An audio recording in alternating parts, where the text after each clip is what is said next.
जय गुरु जी, शुक्राना गुरु जी, अनंतम अनंतम शुक्राना गुरु जी। गुरु जी के प्यारे संगत परिवार का अनंतम शुक्राना और गुरु जी के इस चैनल की तरफ से आप सभी का स्वागत है। संगत जी, इस चैनल के माध्यम से गुरु जी के सत्संग में आप लोगों के बीच शेयर करती हूँ। सत्संग का मतलब तो आप सभी जानते हैं। सत्संग का मतलब होता है गुरु जी ने जो हम पर कृपा की है, जो एक्सपीरियंस हमें हुए, उनको सत्संग का नाम दिया है हमने। और हमने क्या गुरुजी के टाइम से ये चला आ रहा है और वही हम आगे इसको कंटिन्यू करें। इसके थ्रू गुरुजी आपको ब्लेस करते हैं, हर एक संगत तक पहुंचते हैं, जहां भी उनका नाम लिया जाएगा, जहां भी आप सच्चे मन भाव के साथ गुरुजी को याद करेंगे, आपके पास वो जरूर आएंगे। बस भाव आपके सच्चे होने चाहिए, कोई दिखावा उन्हें पसंद नहीं। चाहे आप उनके आगे दिया जलाओ मत जलाओ, रिचुअल्स करो मत करो, उन्हें कोई परवाह नहीं है। उस चीज की मन से सच्चे हो, चलते फिरते भी नाम जाप करोगे तो भी जुड़ जाओगे। संगत जी, मेरे साथ सेम ऐसा ही हुआ है। मैं कोई गुरु जी की पूजा नहीं करती थी स्टार्टिंग में, मैं जब जुड़ी थी मैंने कई बार शेयर भी किया है। बट हमें हर बार गुरु जी अलग अलग तरीके से शेयर करवाते हैं, क्योंकि पता नहीं किसको किसका जवाब मिल जाए। संगत जी, जैसे मैं जब जुड़ी थी ना गुरु जी से, तो इतना सब कुछ नहीं करती थी। मैं तो इनफेक्ट अपनी किचन में ही गुरु जी का चाय प्रसाद का भोग लगा देती थी। मन में थॉट आया कि गुरु जी को यही भोग लगा देते हैं, वो भी बिना बताए किसी को, क्योंकि मेरे घर में ना सिर्फ मैं ही मानती थी। और मुझे लगा शायद मेरे घर वाले पता नहीं किस तरह से रिएक्ट करेंगे और वो कहेंगे कि आप पता नहीं नया नया करने लगे। तो इसलिए मैं भी कुछ ज्यादा नहीं करती थी, बस किचन में चुपचाप निकाली चाय, गुरुजी को बोलती थी यही ग्रहण कर लो गुरुजी। और ऐसे ही गुरुजी से मैं जुड़ी, डेली लगाना शुरू किया, गुरुजी से जुड़ती गई, गुरुजी से बात करती रही, हर हर वक्त गुरुजी से बात करती थी। इनफैक्ट मैं आज आपको एक सत्संग सुनाती हूँ कि ऐसी ही ना मैं स्कूल में जब जॉब करती थी उसी टाइम की बात है। तो ये भी कह सकती हूँ कि वो स्कूल मेरे लिए बहुत लकी रहा, क्योंकि स्कूल में के थ्रू ही मुझे गुरुजी मिले। मतलब वहां पर मेरी एक कलीग थी जो कि मेरी फ्रेंड है। वैसे तो वो एज वाइज बहुत बड़ी है, और बट हमारा ऐसा फ्रेंडशिप है कि मतलब कहते हैं ना कि हर जगह वो गुरुजी उनको भेज देते थे। और मेरी फैमिली भी एकदम से निश्चिंत हो जाती थी कि ये है तो फिर मतलब हमारी बेटी को कोई दिक्कत ही नहीं है, मतलब इतना है। और अब तो बहुत ज्यादा हो चुका है वो जो अटैचमेंट है, क्योंकि गुरुजी से हम जुड़ गए, तो एक ट्रायंगल बन गया है, गुरुजी मेरा उनका। अगर कभी भी याद करती हूँ ना सच्चे मन से, तो वो उनका जरूर कॉल आ जाता है, या फिर वो मुझे याद करे होती है। तो इस तरीके से भाव है, और कई चीजें तो गुरुजी ही डालते हैं कि कॉल कर, इस तरह से। तो ऐसा है शुरू से।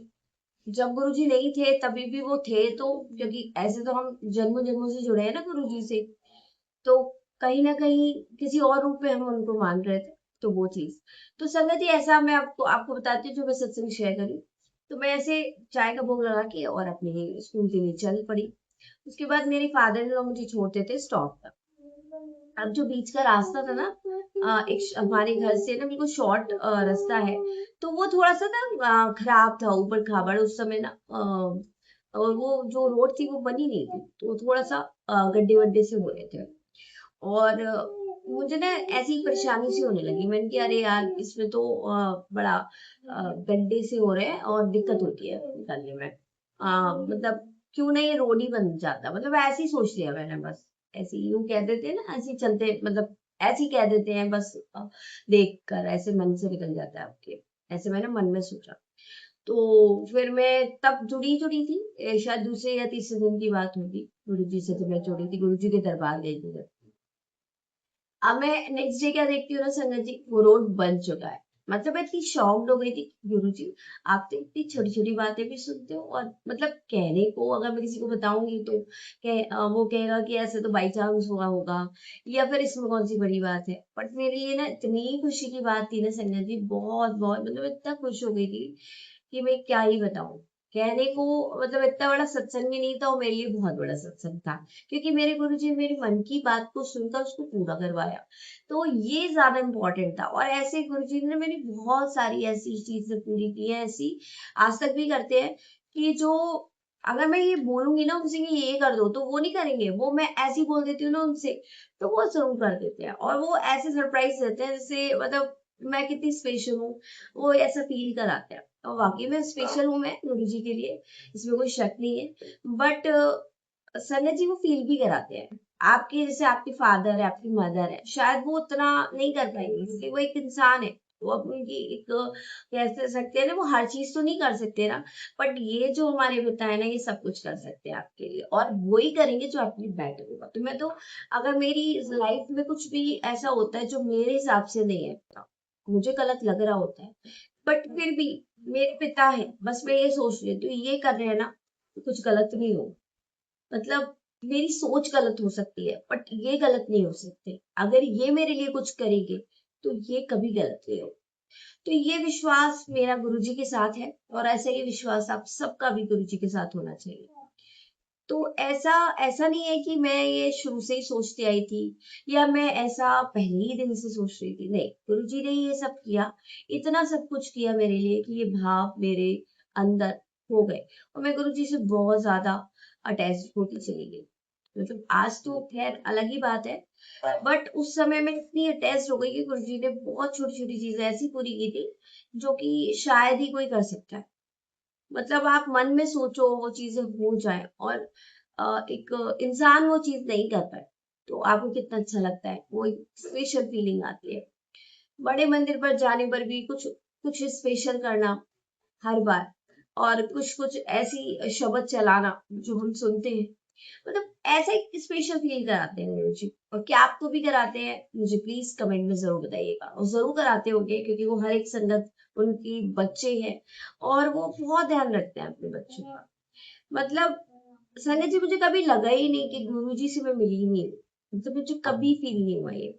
हाँ, शुरू में मुझे जरूर लगा था कि मैं शायद नहीं मान पाऊँ, बट वो मेरी गलती थी। और कहते हैं ना, हम नहीं जान सकते कि आगे क्या होने वाला है, हम किससे कितने अटैच्ड हो जाएंगे, हमारे लिए कौन कितना इम्पोर्टेंट हो जाएगा। मैं नहीं कहूंगी कि मैंने शायद गुरु जी के लिए उतना किया हो जितना उन्होंने मेरे लिए किया, नहीं कह सकती, क्योंकि उन्होंने बहुत भर के किया चीजें, और आज भी कर रहे हैं, और आज भी वो चीजें मुझे नहीं दे रहे हैं, उनसे बचा रहे हैं जो मेरे लिए ठीक नहीं है। तो बस अनंतम शुक्राना कर सकती हूँ, आपकी बेटी सिर्फ शुक्राना कर सकती है। और शायद आपको देने के लिए शायद हमारे पास शुक्राने के अलावा कुछ नहीं हो सकता। और शुक्राने के अलावा होना भी नहीं चाहिए संगत जी। हम उन्हें क्या ही दे सकते हैं, हम उनके बच्चे हैं, वो सब कुछ उनका ही है। चाहे हमें कहीं से भी कुछ भी मिलता है, चाहे हमें कुछ भी मिलता है, इनफैक्ट हम जॉब कर रहे हैं, हम बिजनेस कर रहे हैं, हम कोई भी प्रोफेशन में हैं, या हम घर ही संभाल रहे हैं, वो सब कुछ गुरु जी को है। गुरु जी को कहाँ से कितने पैसे हमें दे रहे हैं, कौन हमें देगा, कौन हमें नहीं देगा, सब कुछ वही मैनेज करते हैं। संगत जी, आपको भी परेशान मत होना। अगर गुरु जी ने आपको अपनी छत्रछाया में लिया है ना, और वो आपकी परीक्षा ले रहे हैं, तो वो आपकी डेफिनेटली आपकी परीक्षा में आपको पास कराएंगे। क्योंकि गुरु जो होता है ना, वो एक सबसे ऊपर स्थान होता है गुरु का।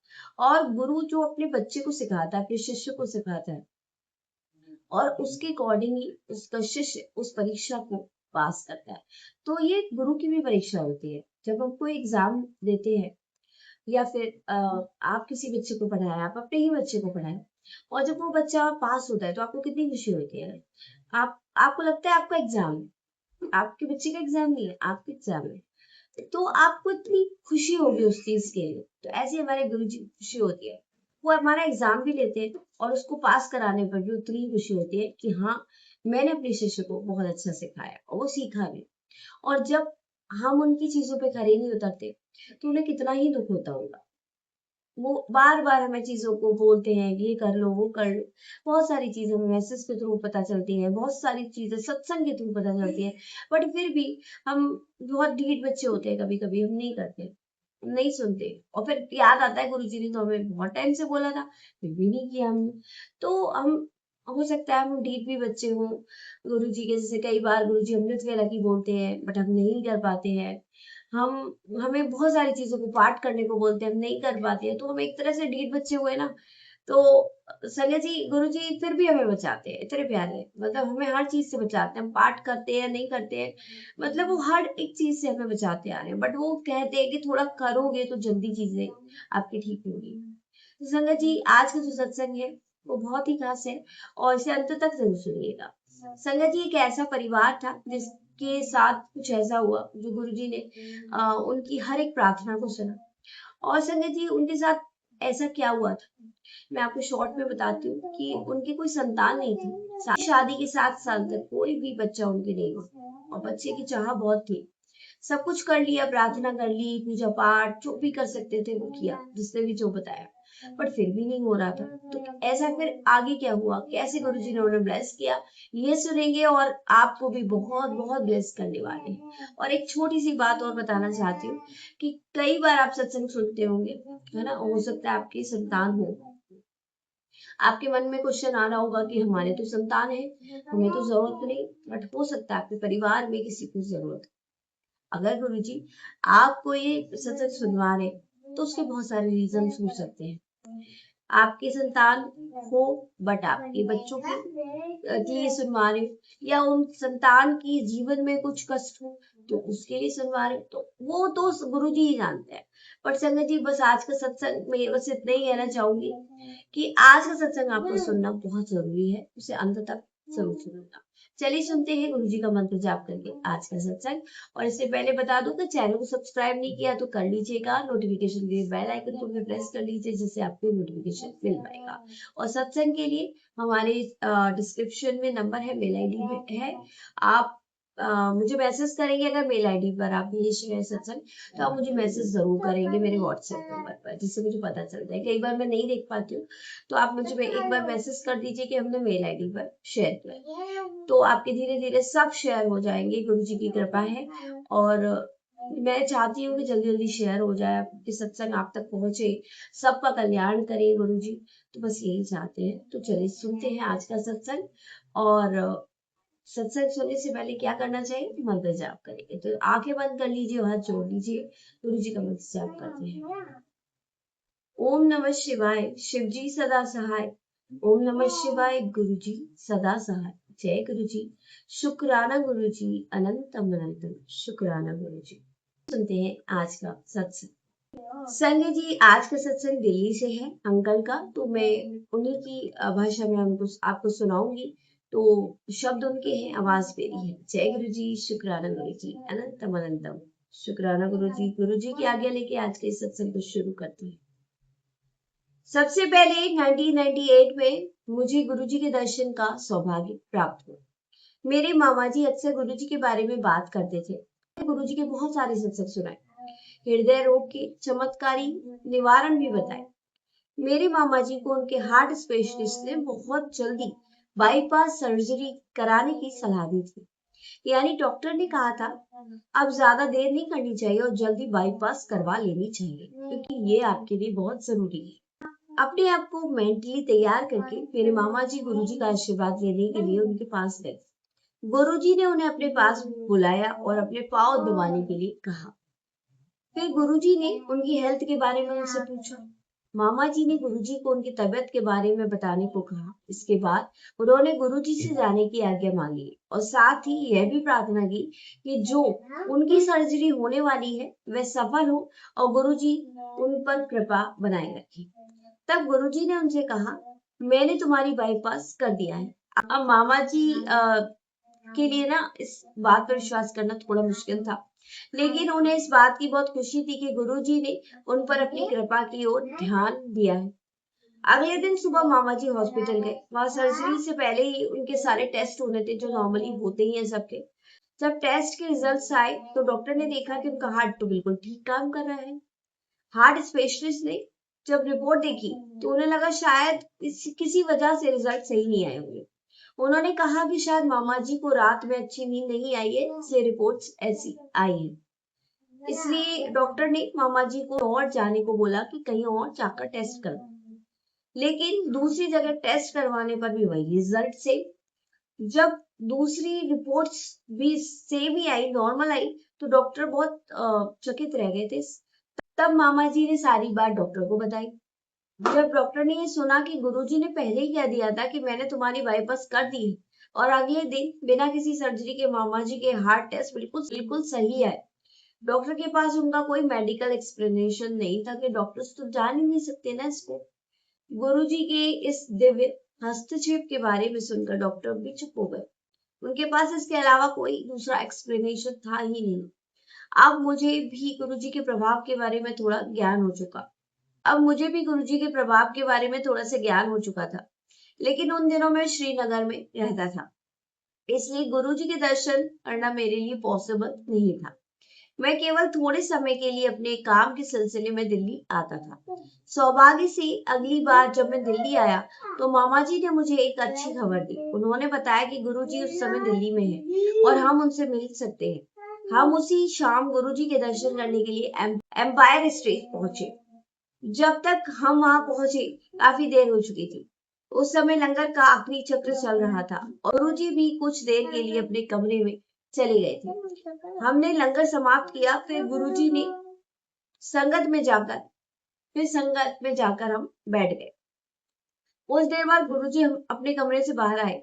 गुरुजी के पहले दर्शन का दृश्य आज भी मेरे मन में अंकित है। गुरुजी ने उस समय काला कुर्ता पहना था। उनका सभागार में आना बहुत प्रभावशाली था, लेकिन साथ ही उनके अंदर बिल्कुल भी अहंकार नहीं था। उनकी चाल बहुत ही मनोहर और सहज थी। गुरुजी का वह पहला दर्शन मेरे मन के पटल पर आज भी पूरी तरह अंकित हो गया है। गुरुजी ने मामा जी को तुरंत पहचान लिया। फिर उन्होंने हमें जो पहली बार आए थे देखा, खुद हमारे पास आए। उन्होंने मामा जी से कहा, हमारा परिचय करवाइए। मामा जी ने हमारा परिचय करवाया। इसके बाद गुरुजी ने हमें मरहौली गुड़गांव मार्ग पर स्थित दी रेज नाम के एक कृषि भवन में अपने जन्मदिन के अवसर पर आने के लिए कहा। उन्होंने हमें वहां आने का निमंत्रण देकर फिर हमें जाने की आज्ञा दे दी। संयोग देखिए कि अगले ही दिन जब मैं दिल्ली से अपने ऑफिस पहुंचा तो मुझे कुछ समय के लिए वापस श्रीनगर जाने के लिए कह दिया गया। वहां जो एक नया अधिकारी काम कर रहा था, उससे कुछ गलती हो गई थी और फिर इसी वजह से एक कस्टमर ने उच्च क्षेत्रीय कार्यालय में अपनी नाराजगी और संतोष व्यक्त किया था। इस वजह से मुझे वापस श्रीनगर जाना पड़ा। मुझे बहुत निराशा हुई क्योंकि गुरुजी के बर्थडे के अवसर पर उनके दर्शन करने का जो मौका मिला था, अब मैं वो अवसर हो चुका था, उनसे मैं मिल नहीं पाऊंगा। लेकिन फिर भी मेरे मन में विश्वास था। मुझे लगा कि मुझे गुरुजी के दर्शन और उनका आशीर्वाद दोनों पहले से ही मिल चुके हैं, इसलिए मुझे पूरा विश्वास था कि जो भी काम मुझे सौंपा गया है उसमें मैं सफल हो जाऊंगा। मैंने मन में ये बात क्लियर कर ली कि सब कुछ गुरुजी की इच्छा के अनुसार ही होगा। मुश्किल परिस्थिति में भी मेरा विश्वास गुरुजी पर बना रहा। मैं श्रीनगर में अवंतीपुर का काम संभालता रहा। वह कस्टमर बहुत ज्यादा एक्सपेक्टेशन रखने वाला था। अपनी शिकायत को प्रूव करने के लिए वह हमसे बहुत सारा काम करवाता था। शायद पहले से ऐसी सिचुएशन को हैंडल नहीं कर पाता, लेकिन इस बार सिचुएशन अलग थी। इस बार मेरे पास एक आश्रय था, गुरुजी का। जब भी कोई मुश्किल आती तो मैं गुरुजी को याद करता और मुझे अंदर से स्ट्रेंथ मिलती। आखिरकार करीब 1 महीने बाद उस कस्टमर ने मुझे अपने ऑफिस में बुलाया। उसने मेरे सामने ही रीजनल ऑफिस में फोन किया। मेरे द्वारा दी गई सर्विस की बहुत ज्यादा तारीफ की। उसने अपनी कंप्लेंट भी वापस ले ली। मुझे एक एप्रिसिएशन लेटर भी दिया। मैं जानता था कि यह सब मेरे लिए अकेले का नहीं था। मुझे पता था कि इसके पीछे गुरुजी की कृपा है। अब मेरे मन में गुरुजी के दोबारा दर्शन करने की उत्सुकता जागी, इसलिए मैं वापस दिल्ली आ गया। मेरे फैमिली मेंबर्स गुरुजी के बर्थडे सेलिब्रेशन में नहीं गए। वे रेगुलर रूप से एम्पायर स्टेट में जाते थे। उन्होंने मुझे बताया गुरुजी के जन्म दिवस पर हजारों श्रद्धालु उपस्थित थे। उन्होंने ये भी बताया कि कितने ही भक्तों की गुरुजी ने सहायता की और उन पर अपनी कृपा की। ये सब सुनकर मेरे मन में सवाल आया, क्या गुरुजी हमें भी संतान सुख का आशीर्वाद देंगे? हमारी शादी को 7 साल हो चुके थे, लेकिन अभी तक हमें कोई बच्चा नहीं हुआ था। हमने डॉक्टर से भी सलाह ली, बहुत सारी प्रेयर्स की, अलग अलग उपाय किए, लेकिन किसी से कोई परिणाम हमें नहीं मिला। तब मेरे मामा जी ने सुझाव दिया कि मैं गुरुजी का आशीर्वाद लूं। उन्होंने मुझे अपने एक कॉन्ट्रैक्टर फ्रेंड का भी प्रसंग बताया। उनसे उस मित्र की शादी के 16 वर्ष हो चुके थे, लेकिन इतने सालों के बाद भी उन्हें कोई संतान नहीं। वह भी गुरुजी के पास आशीर्वाद लेने गए। तब गुरुजी ने उनसे कहा, त्वानु बच्चे लवेंगे, बच जा। यानी गुरुजी ने कहा, तुम्हें बच्चे मिलेंगे, अब जाओ। गुरुजी ने आगे उनसे कहा था, उत्तर भी दिते, दी भी दिते और इसी साल। यानी गुरुजी ने कहा, पुत्र भी दिया और बेटी भी दी और इसी साल उन्हें संतान प्राप्ति होगी। अब ये बात सुनने में तो बहुत अनबिलीवेबल लगती है, किसी को कैसे विश्वास होता है, इतने वर्षों में कोई संतान नहीं हुई, लेकिन गुरुजी के वचन सत्य हुए। उनकी पत्नी ने 31 दिसंबर को एक साथ 3 बच्चों को जन्म दिया, 2 पुत्र और 1 कन्या। यह घटना सुनकर मेरे मन में एक बात आई, गुरुजी के आशीर्वाद से तो सब कुछ पॉसिबल है, लेकिन हमें उनका आशीर्वाद कब मिलेगा। अब मेरे मन में ये भी इच्छा थी कि किसी तरह गुरुजी के दर्शन हो जाएं, तो हम भी उनसे अपने मन की बात करें। मैं सोचने लगा कि शायद गुरुजी की कृपा से हमारी भी ये इच्छा पूरी हो जाए। मैं गुरुजी के आशीर्वाद के लिए बहुत उत्सुक था। हम लगातार गुरुजी के यहाँ जाते रहे, लेकिन उन्होंने हमसे कभी कोई बात नहीं कही। संगत में बहुत लोगों ने हमें समझाया कि गुरुजी पर अपना विश्वास बनाए रखें। उन्होंने कहा वे सही समय आने पर खुद तुमसे बात करेंगे। उनके पास जाकर अपनी प्रॉब्लम्स मत बताना। वे सही समय आने पर हमसे खुद बात करेंगे और बस तुम उन्हें अपनी प्रॉब्लम्स मत बताना। हमने उनकी बात मान ली और गुरुजी पर विश्वास बनाए रखा। एक दिन लंगर के समय हम संगत में बैठे हुए थे, तभी गुरुजी ने मुझे अपने पास आने का इशारा दिया। मन में तुरंत सवाल आया, क्या गुरुजी सच में मुझे बुला रहे हैं? मैं थोड़ा कंफ्यूज था। तब संगत के लोगों ने मुझे भरोसा दिलाया कि हाँ, गुरुजी तुम्हें ही बुला रहे हैं। मेरे मन में उस समय बहुत सारे थॉट चल रहे थे। एक तरफ गुरुजी के पास जाने की खुशी और उत्सुकता थी, लेकिन दूसरी तरफ उनसे अपनी बात कहने की हिम्मत ही नहीं हो रही थी। फिर किसी ने हमें इनकरेज किया और गुरुजी के पास हम पहुंचे। गुरुजी ने मुझसे पूछा, ऐसे क्यों आया है, यानी यहाँ क्यों आए हो? मैंने बहुत हिम्मत करके बस इतना ही कहा, गुरुजी कोई बच्चे नहीं है। मैं इससे ज्यादा कुछ बोल ही नहीं पाया।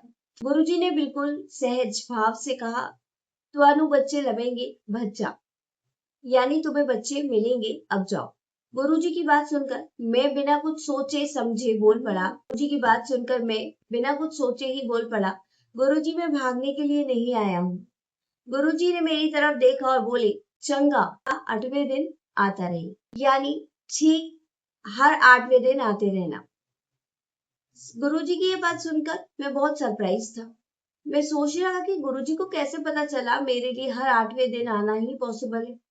उस समय मैं 8वें दिन के शिफ्ट साइकिल में काम करता था। 2 दिन मॉर्निंग शिफ्ट, फिर 2 दिन आफ्टरनून शिफ्ट, फिर 2 दिन नाइट शिफ्ट और उसके बाद 2 दिन छुट्टी। इसलिए मेरे लिए 8वें दिन यानी पहली छुट्टी वाले दिन ही गुरुजी के दर्शन के लिए आना सबसे कन्वीनियंट था। गुरुजी को ये सब कैसे पता था, ये मेरे लिए बहुत आश्चर्य की बात थी। इसके बाद हमने गुरुजी के दर्शन के लिए हर 8वें दिन जाना शुरू किया। संगत में कुछ भाग्यशाली सदस्य अपने अपने एक्सपीरियंस सुनाया करते। उनकी बातें सुनकर हमें भी विश्वास और आश्वासन मिलता कि गुरुजी की कृपा से हर मनोकामना जरूर पूरी होगी। लेकिन सवाल यही था कि कब, जैसे सबको होता है। हम दोनों अपने आप से ही सवाल करते रहते थे। हम देख रहे थे कि दूसरों की समस्याएं तो धीरे धीरे सॉल्व हो रही है। मेरी पत्नी की नौकरी भी परमानेंट हो गई थी। अपने इंटरव्यू में गुरुजी से उन्होंने आशीर्वाद लिया था और 42 कैंडिडेट थे, उसमें से केवल वही सिलेक्ट हुई थी। हमारी फाइनेंशियल कंडीशन में धीरे धीरे इम्प्रूवमेंट हो रहा था, लेकिन जिस चीज की सबसे ज्यादा इच्छा थी वह अभी भी पूरी नहीं हुई थी। हम दोनों संतान प्राप्ति के लिए ट्रीटमेंट भी करवा रहे थे, लेकिन अभी सफलता ही नहीं मिल रही थी। हम कोशिश कर रहे थे डॉक्टर से ट्रीटमेंट करा ले, लेकिन रिजल्ट ही नहीं आ रहा था। हालांकि हमारी डॉक्टर को भी ज्यादा उम्मीद नहीं थी। एक बार मेरी पत्नी ने गुरुजी से अपनी सिलेक्शन की बात बताई। उन्होंने मुस्कुराकर कहा, फिर ते कल्याण हो गया। उस समय मैंने सोचा कि मेरे गुरुजी का सिर्फ अपनी पत्नी के सिलेक्शन की बात बताई है और गुरुजी कह रहे हैं कल्याण हो गया। मुझे लगा कि शायद वह मेरी पत्नी के सिलेक्ट होने की बात कह रहे हैं। हम उस समय गुरुजी की बात का असली मतलब ही नहीं समझ पाए थे। हमें ये पता नहीं था कि गुरुजी के इस वचन के पीछे कोई और रहस्य छुपा है। उस रहस्य के सामने आने के अभी कुछ दिन बाकी थे। इसके बाद मैंने गुड़गांव में MBA इंस्टीट्यूट में एडमिशन ले लिया। पहला सेमेस्टर पूरा करने के बाद घर आया। उसी शाम हम गुरुजी के दर्शन करने गए। दर्शन करके जब हम वापस लौट रहे थे तो रास्ते में मेरी पत्नी ने मुझसे कहा, प्रेगनेंसी टेस्ट किट लेते हैं। हमने वह टेस्ट किट खरीदी। अगली सुबह जब मेरी पत्नी प्रेगनेंसी टेस्ट जब उसने किया तो गुरुजी की कही हुई बात का असली रहस्य सामने आया। मेरी पत्नी ने बताया कि वह प्रेग्नेंट थी। अब समझ में आया कि गुरुजी ने जब कहा था फिर ते कल्याण हो गया, तो वह सिर्फ सिलेक्शन की बात नहीं कर रहे थे, गुरुजी को तो पहले से ही पता था कि क्या होने वाला है। गुरुजी की कृपा से बहुत मुश्किल परिस्थितियों से हम निकले, हमारी जो कोशिशें थी वो सफल हुई। हम दोनों की खुशी का ठिकाना ही नहीं था। हम बहुत इमोशनल थे गुरुजी के प्रति, हमारे मन में बहुत ग्रेटिट्यूड था, हमारी आंखों में आंसू आ गए। हम दोनों बहुत देर तक गुरुजी के स्वरूप को चूमते रहे और धन्यवाद करते रहे। उसी शाम को हम फिर गुरुजी के पास गए, उनके चरण कमल छुए। मैं जैसे ही अपना मुंह खोलकर उन्हें ये खुशखबरी बताने वाला था, हमारी पत्नी प्रेग्नेंट है, गुरुजी ने मुझे चुप रहने का संकेत दिया और गुरुजी बोले, मैनू पता है, यानी मुझे पता है। मैं फिर से वही गलती करने जा रहा था कि सर्वज्ञाता को सब कुछ पहले से जिसको पता हो उसे क्या बताना, उनकी कृपा का समाचार उनको ही क्या सुनाऊं। लेकिन गुरुजी को पहले से ही सब पता था। मेरी अनुपस्थिति में मेरी पत्नी का प्रेगनेंसी पीरियड बहुत स्मूथली निकल गया। इसी दौरान उसे कॉलेज कैंपस में ही रहने के लिए घर भी मिल गया। इससे उसे रोज रोज आने जाने की परेशानी में राहत मिली। फिर 31 जनवरी 2001 को मेरी पत्नी ने एक पुत्र को जन्म दिया। जब हमारे बच्चे के 40 दिन पूरे हुए तो हम गुरुजी का आशीर्वाद दिलाने उसे गुरुजी के पास ले गए। उस दिन जब हम गुरुजी से आज्ञा लेकर जाने लगे तो गुरुजी ने पत्नी से कहा, पूनम आंटी और मुंडा लेना है, यानी पूनम आंटी एक और मुंडा लेना है। मेरी पत्नी सुनकर बहुत सरप्राइज हो गई। उसे समझ ही नहीं आ रहा था गुरुजी ऐसे क्यों पूछ रहे, लेकिन उसने उस समय कोई जवाब नहीं दिया। उसके बाद लगभग हर दर्शन के समय गुरुजी मेरी पत्नी से यही सवाल पूछते, और मुंडा लेना है। मेरी पत्नी कभी इसका जवाब नहीं देती, लेकिन उसके मन में हमेशा एक ही बात रहती कि हमारा बच्चा अभी इतना छोटा है, मैं इतनी जल्दी फिर से पूरा प्रोसेस कैसे दोहराऊंगी। उनके हिसाब से तो गुरुजी शायद मजाक कर रहे थे। आंटी को लग रहा था कि गुरुजी शायद मजाक कर रहे। 2001 में मेरा एमबीए पूरा हो गया था। संजय जी, ये सत्संग में यही अंत कर रही हूँ इसका, क्योंकि ये सत्संग बहुत बड़ा हो रहा है और इसका भी सेकंड पार्ट भी है जो कि मैं अब नेक्स्ट में आपके साथ शेयर करूंगी।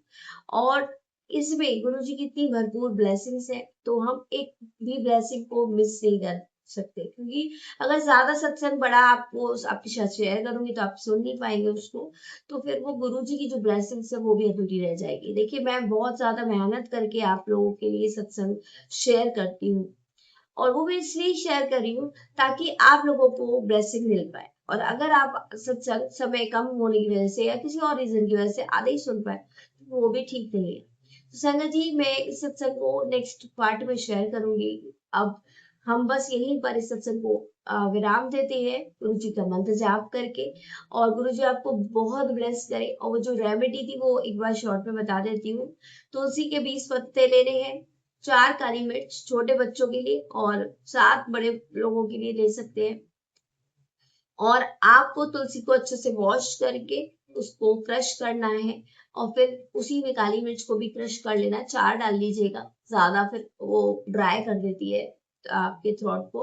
और उसके बाद 1 गिलास पानी लेना है, उसमें वो डाल लेना है तुलसी का जो हमने बनाया है मिक्सचर, तुलसी और काली मिर्च का, उसको आधा रहने तक पकाना है और इसके बाद उसको पी लेना है। तो जो भी इन्फेक्शन होगा वो एक तरह से आपका एक पैरासीटामोल बन जाता है, तो वो आपके बुखार को रोकेगा। और ये ही हुआ है, क्योंकि हम लेते रहे ना उसको तो वो बुखार तो नहीं आया। हाँ, जो कफ की प्रॉब्लम है क्योंकि वो इन्फेक्शन की वजह से है, तो वो थोड़ा सा टाइम लेगा। बट हमारे पास इतना टाइम नहीं होता है कि हम बहुत ज्यादा टाइम उसको दे सके। बट ये भी ठीक है कि हम अपने काम कर पा रहे हैं और वो चीज ज्यादा नहीं बढ़ी, तो ये भी अपने आप में बड़ी बात है। और आप इसको मेडिसिन के साथ भी ले सकते हैं, क्योंकि इससे आपका जड़ से खत्म होगा। जितनी भी चीजें है ना, ये वो एक तो नुकसान नहीं करती और दूसरा जड़ से खत्म करती है। और ये मेडिसिन सिर्फ टेम्परेरी है, उस चीज को रोकती है, तो हमें जड़ से भी खत्म करना है। बट कभी कभी हमें इंस्टेंट फायदा भी चाहिए होता है, ये बहुत ज्यादा हो चुका होता है इस चीज में। तो बस संगत जी, आप लोग भी इससे करिए। अगर किसी को भी प्रॉब्लम है या नहीं भी है तो भी कर सकते हैं, और हफ्ते में एक बार भी कर सकते हैं, ताकि ये जो सीजन है जो चेंज हो रहा है, जो कि सबको प्रॉब्लम दे ही रहा है, मैं तो यही देख रही हूँ कि बच्चों को बड़ों को प्रॉब्लम हो ही रही है, तो वो ठीक हो जाए। जय गुरु जी, शुक्राना गुरु जी, अनंतम अनंतम शुक्राना गुरु जी का अनंतम शुक्राना, आप सभी का अनंतम शुक्राना। और आप अपने कमेंट करके हमें बताइए कि आपको गुरु जी ने क्या क्या ब्लेस किया। मतलब क्या इस तरह की ब्लेसिंग आपको भी मिली? क्या आप अपने एक्सपीरियंस में हमें शेयर कर सकते हैं? जय गुरु जी। शुक्राना गुरु जी, अनंतम अनंतम शुक्राना गुरु जी। ओम नमः शिवाय, शिव जी सदा सहाय। ओम नमः शिवाय, गुरु जी सदा सहाय। जय गुरु जी, शुक्राना गुरु जी, अनंतम अनंतम शुक्राना गुरु जी।